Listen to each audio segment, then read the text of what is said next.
அண்ணா திராவிட முன்னேற்ற கழகங்கிற கட்சி அது பலமாக இருக்கிறது தான் தமிழ்நாட்டுக்கு நல்லது. அது திமுகவை வீழ்த்துவதற்கு அவர்கள் நாம் எல்லாம் ஒன்று சேர்ந்து அலைன்ஸில் வரணும்னு தான் அவங்க எதிர்பார்க்குறாங்களே. குறித்து பொதுவாகவே அதாவது பிஜேபி அல்லாத மற்ற கட்சிகள் அது எந்தெந்த கட்சிகள் எங்களோடு வருவது என்பது குறித்தெல்லாம் கட்சியை பொறுத்தவரையில் முடிவு செய்யும், பொதுச் செயலாளர் முடிவு செய்வார்.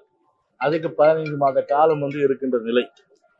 ஆனால் பிஜேபி பொறுத்தவரையில் பொதுச் செயலாளரை தெளிவுபடுத்திட்டார்.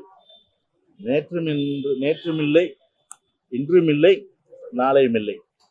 எனவே ஒட்டுமொத்தமாக 2026 சட்டமன்ற தேர்தலில் கூட பிஜேபியோட கூட்டணி இல்லை என்பதை பலமுறை பொதுச் செயலாளர் அவர்கள் கழகத்தினுடைய அந்த எண்ணத்தை பிரதிபலிக்கின்ற வகையிலே அது தெரிவித்துவிட்ட நிலையில அது குறித்து அவர் பொதுச் செயலாளர் கருத்தை தான் நான் இந்த நேரத்திலே சொல்லியாக வேண்டும். ஒன்று. ரெண்டாவது, டிடிவி பொறுத்தவரை ஒரு தன்மானத்தை விட்டு எந்த அளவிற்கு அவர் மேல அந்த வழக்குகள் போடப்பட்டு அந்த வழக்குகளிலிருந்து அவர் விடுவிக்கப்பட வேண்டும் என்ற வகையில இன்னைக்கு பிஜேபி கிட்ட இன்னைக்கு சரண்டரா இருக்காரு. இன்னைக்கு பிஜேபி கிட்ட ஒரு சரண்டராக ஒருத்தர் அவரும் நீங்க பிஜேபிக்கு வாங்கன்னு சொன்னா அனைத்து இந்திய அண்ணா திராவிட முன்னேற்ற கழகத்தை பொறுத்தவரை ஒரு தன்மானத்தோடு இயங்குகின்ற இயக்கம்.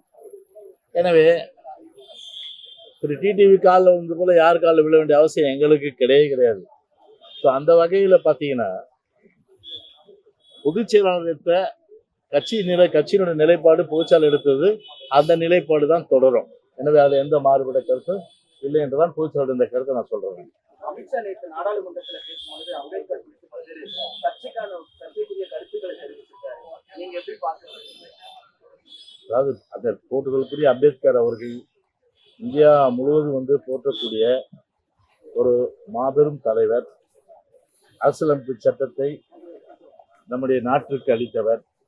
இன்றைக்கும் இந்தியா முழுவதும் போற்றக்கூடிய ஒரு தலைவரை போற்றப்பட வேண்டும் ஒழிய அவருடைய புகழ் ஒரு சிறுமைப்படுத்துகின்ற எந்த ஒரு செயலையும் செய்யக்கூடாது.